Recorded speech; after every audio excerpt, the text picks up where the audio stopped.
Shalom, Bapak Ibu, saudara-saudari yang dikasih dalam Tuhan.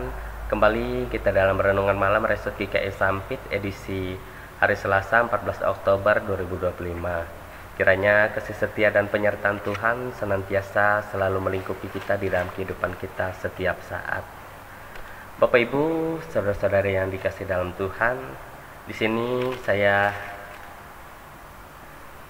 akan membawa kita ke dalam renungan malam, yaitu terdapat dalam Yeremia pasal 29 ayat yang ke-24 hingga ayat yang ke-32.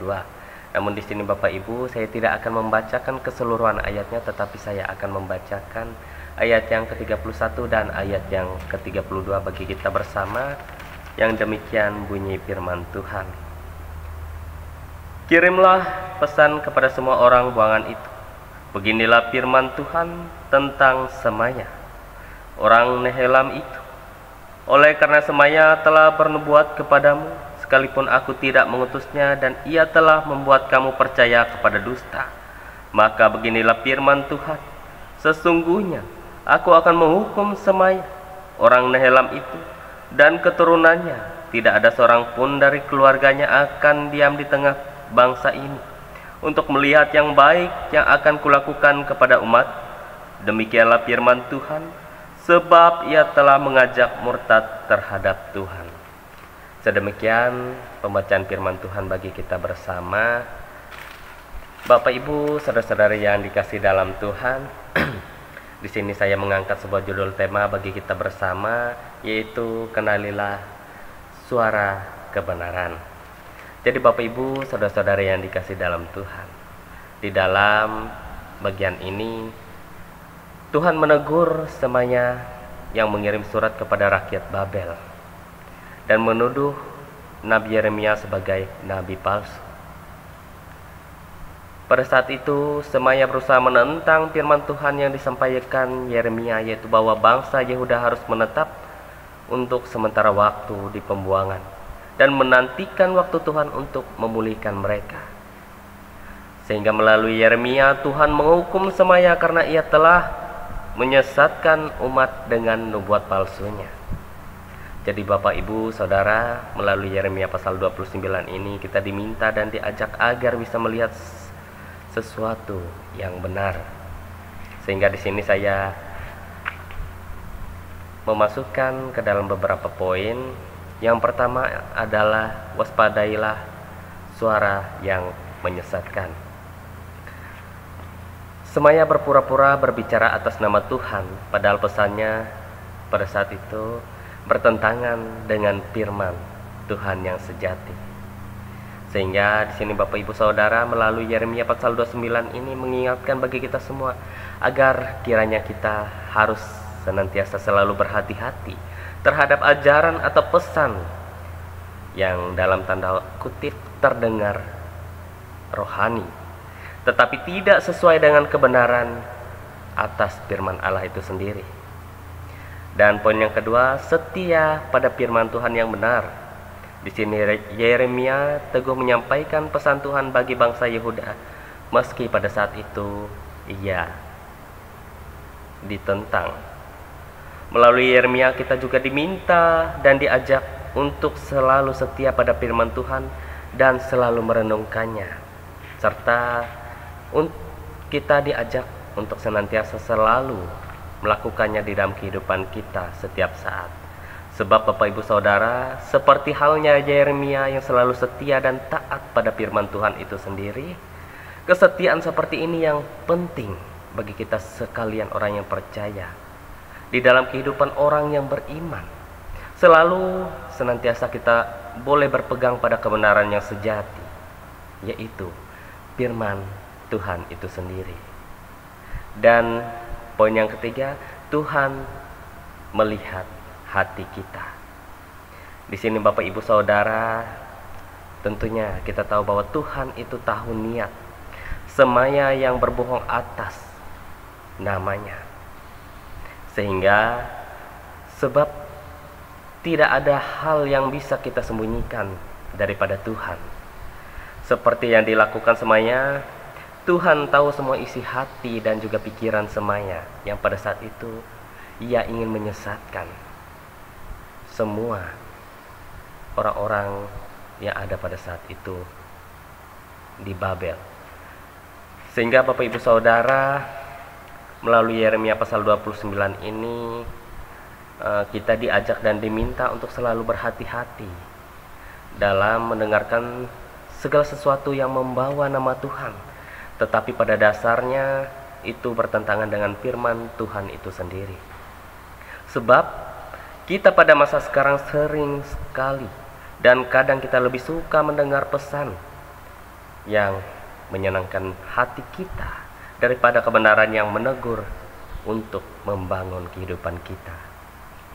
Namun melewati Yeremia pasal 29 ini Bapak Ibu Saudara, Tuhan memanggil kita untuk selalu senantiasa kita boleh menaati perintahnya, meskipun itu boleh sulit kita lakukan di dalam kehidupan kita. Mari kita boleh berdoa dan memohon kepada Tuhan untuk diberi hikmat dan juga keteguhan hati seperti halnya Yeremia yang berani berdiri di dalam kebenaran walaupun sering ditolak dan juga ditentang. Dan kita pun juga harus berhati-hati pada masa sekarang Bapak Ibu Saudara terhadap pesan-pesan yang palsu yang mengatasnamakan Tuhan tetapi tidak sesuai dengan apa yang Tuhan inginkan. Itu boleh terjadi dalam kehidupan kita sebagai orang yang percaya.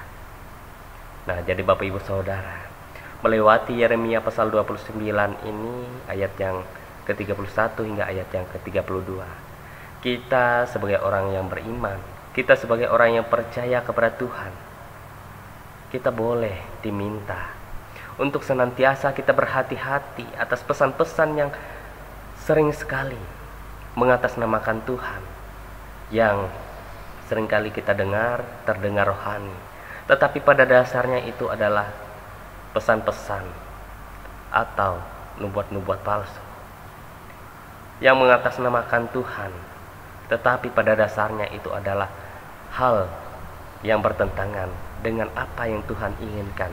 Itu boleh terjadi dalam kehidupan kita. Nah, jadi Bapak Ibu Saudara, tentunya kita harus lebih berhati-hati dan memohon hikmat agar kiranya kita selalu senantiasa dituntun dan disertai oleh Tuhan di dalam kita boleh menjalani kehidupan kita, pekerjaan, usaha kita, dan kita boleh menjalani semua itu hanya atas dasar kasih setia dan penyertaan Tuhan yang boleh senantiasa menjadi dasar yang teguh untuk kita boleh menjalani kehidupan kita setiap saat di dalam kehidupan kita tiap-tiap hari. Amin untuk firman Tuhan. Bapak Ibu Saudara, mari kita bersatu di dalam doa. Kita berdoa. Terima kasih ya Tuhan atas firman sabda-Mu yang abadi. Pada saat ini Tuhan, kami boleh bersyukur melewati kitab Yeremia pasal 29 ini.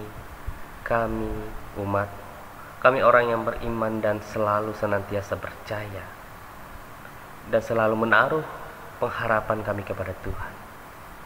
Melewati firman-Mu ini Tuhan, kami boleh senantiasa diingatkan, diajarkan untuk selalu berhati-hati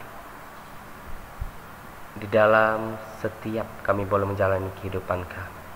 Setiap pesan-pesan, setiap hal-hal yang mengatasnamakan Tuhan di dalam kehidupan kami. Sebab firman Tuhan itu adalah firman yang sejati. Maka senantiasa kami boleh selalu memiliki hikmat, kebijaksanaan, dan kepintaran untuk boleh memilah segala sesuatu yang baik, yang pada dasarnya itu boleh berdasar daripada kebenaran sejati yang datangnya daripada Tuhan. Maka dari itu Tuhan, tuntun kami dan sertai kami di dalam kami boleh menjalani kehidupan kami, di dalam kami boleh melakukan segala sesuatu, di dalam kami boleh menjalankan setiap pekerjaan usaha yang boleh kami lakukan setiap saat, di dalam kami boleh menjalani gumul juang yang pada saat ini kami boleh lakukan dan rasakan. Senantiasa Tuhan boleh ikut campur, Tuhan turut serta boleh senantiasa menuntun menyertai kami di dalam kami, boleh melanjutkan setiap kehidupan kami setiap saat.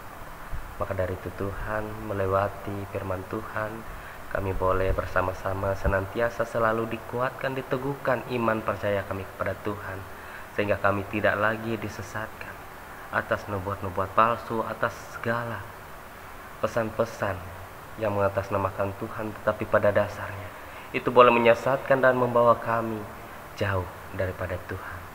Maka Tuhan boleh tuntun sertai kami, agar kiranya kami boleh selalu menaruh setiap harapan, pengharapan kami, dan segala apapun yang boleh kami lakukan dan kerjakan, segala sesuatu yang kami harapkan, Tuhan boleh ikut campur di dalam semua hal yang boleh terjadi dalam kehidupan kami setiap hari. Maka dari itu Tuhan, kami boleh serahkan semua kehidupan kami, pekerjaan, usaha, gumul juang yang boleh kami lakukan dan rasakan di dalam hidup kami setiap saat. Di dalam nama anak-Mu Yesus Kristus yang adalah Tuhan dan juga Juru Selamat kami berdoa. Amin. Demikian renungan malam kita pada saat ini. Tuhan Yesus memberkati kita semua. Shalom.